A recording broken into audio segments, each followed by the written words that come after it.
Hello, Bacho. Let's read the given question. The question says an electron enters into a space between plates of a parallel plate capacitor at an angle of alpha with the plates and leaves at an angle beta to the plates. The ratio of kinetic energy while leaving to entering the capacitor will be option A cos alpha upon cos beta the whole square, option B cos beta upon cos alpha the whole square, option C sin alpha upon sin beta the whole square, option D sin beta upon sin alpha the whole square.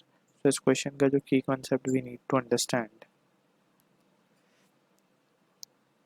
is the concept of force due to electric field. So we know जब भी हम किसी charge particle को electric field में रखते हैं which is of uniform nature, ठीक है ना, हमने लेट्स से पॉजिटिव चार्ज को रखा, so it will experience a force which is given by the expression q into e in the direction of electric field. अगर हम इलेक्ट्रॉन को रखते हैं इलेक्ट्रिक फील्ड में, so it will experience the same amount of force qe but in the opposite direction to that of electric field. ठीक है, so ये basic understanding we need to have and यहाँ पे जो फोर्स का formula है that is q into e. अब जो सिचुएशन हमें गिवन है कैपेसिटर की, सो वी नो कि कैपेसिटर के बीच में जो प्लेट्स के बीच में जो फील्ड एग्जिस्ट करती है that is perpendicular to the plate of the capacitor. यानी कि अगर हम कैपेसिटर को यहाँ पर ड्रॉ करें इस तरीके से, दो प्लेट, ये कैपेसिटर की प्लेट हो गई, let's suppose this is positive and this is negative. ठीक है, तो यहाँ पे जो इलेक्ट्रिक फील्ड एग्जिस्ट करेगी वो पॉजिटिव से नेगेटिव की तरफ एग्जिस्ट करेगी, that is this is the direction. Right, अब अगर हम मान लें कि लेट्स सपोज किसी एंगल पे विथ v1 वेलोसिटी, ठीक है, अगर हम मान लें कि v1 वेलोसिटी से कोई इलेक्ट्रॉन एंटर कर रहा है एट एन एंगल थीटा. ठीक, सो यहाँ पे हम देख सकते हैं कि इस वेलोसिटी के दो कंपोनेंट किए जा सकते हैं. हमने इसको माना है v1, ठीक है, तो ये हो जाएगा हमारे पास v1 cos थीटा, ये हो जाएगा v1 sin थीटा. ठीक है, अब ये जब यहाँ पे लीव करेगा इस चीज़ को, यहाँ पे हमें एक चीज़ समझनी होगी कि वर्टिकली फोर्स लग रहा है क्योंकि इलेक्ट्रिक फील्ड है, तो वर्टिकली इलेक्ट्रॉन पे फोर्स लगेंगे. ठीक है ना, ये इलेक्ट्रॉन एंटर कर रहा है बेसिकली यहाँ से, तो along the vertical velocity will change but along the horizontal velocity will remain constant क्योंकि along horizontal there is no force acting, right. तो यहाँ पे हम देख सकते हैं कि इसका जो पाथ होगा इस पे कंटिन्यूसली इलेक्ट्रॉन के ऊपर की तरफ एक फोर्स लगेगा, ये चलते चलते कुछ इस तरीके से यहाँ पे बाहर आ जाएगा.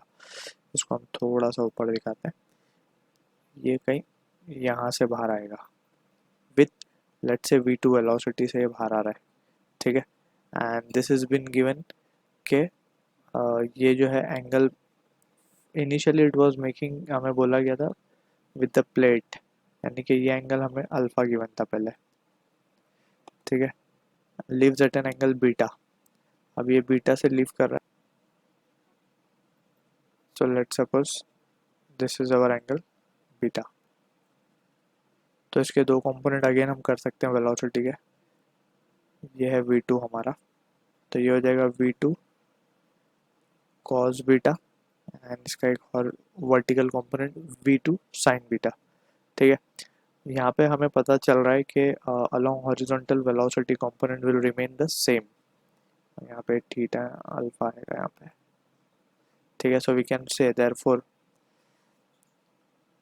Along horizontal no force is acting. ठीक है, therefore we can say velocity जो है वो अनचेंज रहेगी, v1 cos alpha will be equals to v2 cos beta.